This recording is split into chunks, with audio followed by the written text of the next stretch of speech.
औज़ुबिल्लाहिमिनश्शैतानिर्रजीम बिस्मिल्लाहिर्रहमानिर्रहीम। आज का हमारा टॉपिक है molecules and it's type. Molecules and it's type तो है और इसी को हम क्लासिफिकेशन ऑफ मॉलिक्यूल्स भी कहेंगे। ठीक है, तो मॉलिक्यूल्स के बारे में हम पहले भी पढ़ चुके हैं। मॉलिक्यूल कब बनते हैं? कंबाइनेशन ऑफ एटम से, मतलब एटम कंबाइन होंगे तभी वो मॉलिक्यूल बनाएंगे। और मॉलिक्यूल क्या है? स्मॉलेस्ट यूनिट है प्योर सब्सटेंस का। अब सब्सटेंस क्या है?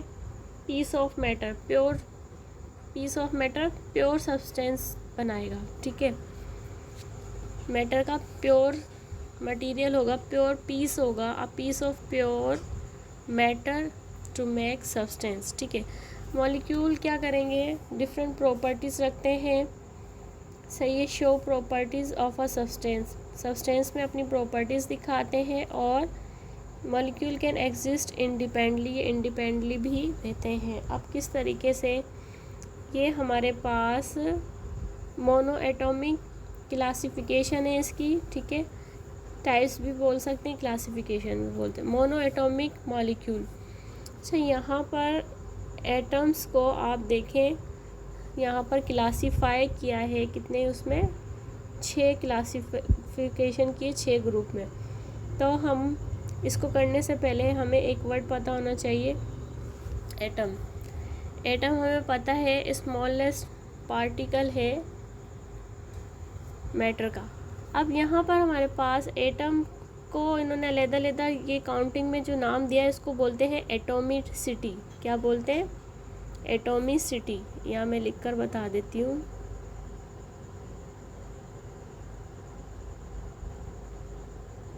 सिटी। ठीक है, एटॉमिसिटी क्या बताएगी? नंबर ऑफ एटम्स की तादाद बताएगी। जैसे कि यहाँ पर हमारे पास ये आप देखें तो हमारे पास आपको नज़र आ रहे हैं मोनो एटॉमिक मॉलिक्यूल। ठीक है, मोनो एटॉमिक मॉलिक्यूल कौन से होंगे? वो जो हमें क्या बताएंगे? डिफरेंट मोनो एटॉमिक मॉलिक्यूल वो होंगे जो हमें एक सिंगल एटम के बारे में बताएंगे। ठीक है, सिंगल एटम आप देख लें, यहाँ पर हमारे पास हीलियम है, नियोन है और आर्गोन है। ये आपको 3 नज़र आ रहे हैं। सही, तो इसके अलावा जो है आपके पास दूसरे क्या है? Die atomic.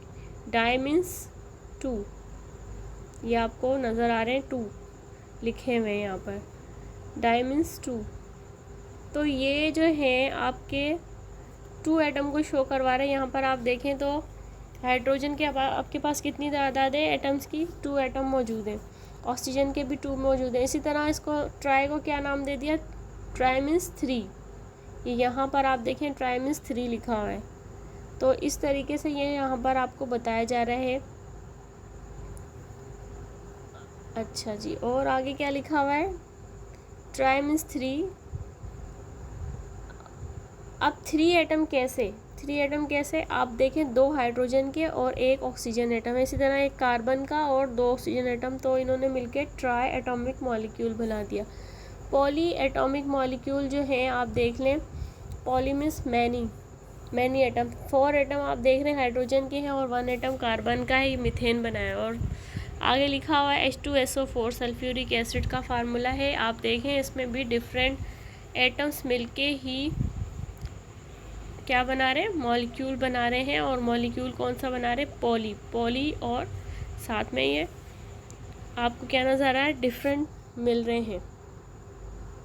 इसके बाद नीचे देखें तो हमारे पास ग्लूकोज का स्ट्रक्चर नज़र आ रहा है, ये देखें। ठीक है, ये ग्लूकोज है।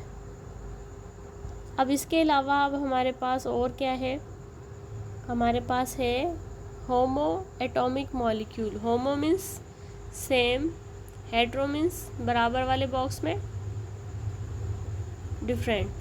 तो सेम, होमो, सेम, एटॉमिक, एटम। ठीक है, तो यहाँ पर हम देखें तो हमारे पास हाइड्रोजन यहाँ पर 2 दिए हुए, ऑक्सीजन हमारे पास 3 दिए हुए, और इसी तरह हमारे पास फॉस्फोरस 4 दिए हुए और सल्फ़र 8 दिए हुए। तो ये होमो एटॉमिक मॉलिक्यूल क्यों है? क्योंकि सेम हैं।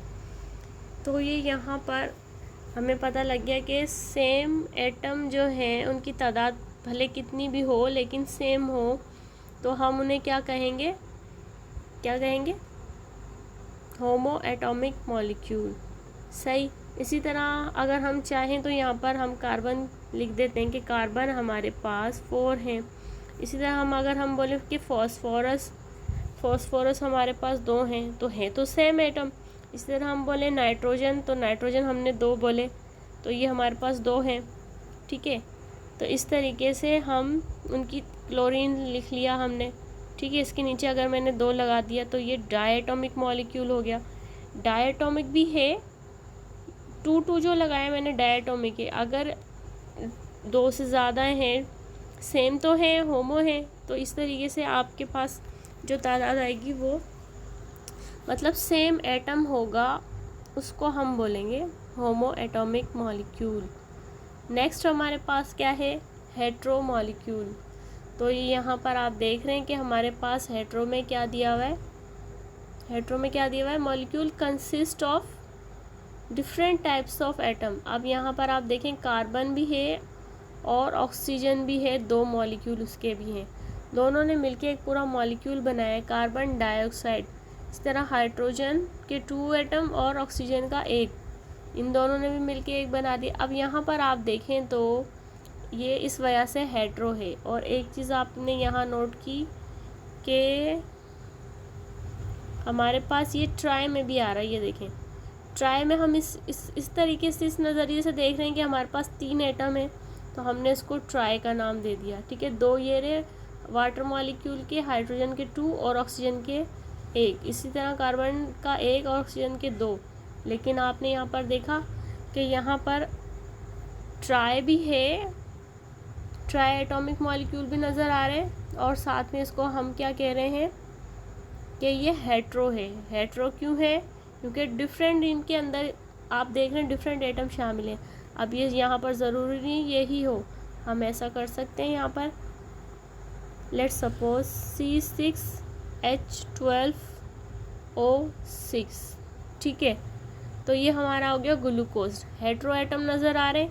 और यहाँ पर अगर मैं आपको H2SO4 लिख कर दिखा दिया मैंने, ठीक है, तो आपको ये नज़र आ रहा है ये सल्फ्यूरिक एसिड है और ये यहाँ पर भी डिफरेंट एटम है, कंडीशन है। ठीक है, आपके पास अलग-अलग। तो ये था हमारा आज का टॉपिक। अगर आप कुछ पूछना चाहें, समझना चाहें, तो आप कमेंट्स करें कि आपने कुछ समझना है, कुछ पूछना है। ठीक है, तो ये हमारा टॉपिक था। Thanks for watching.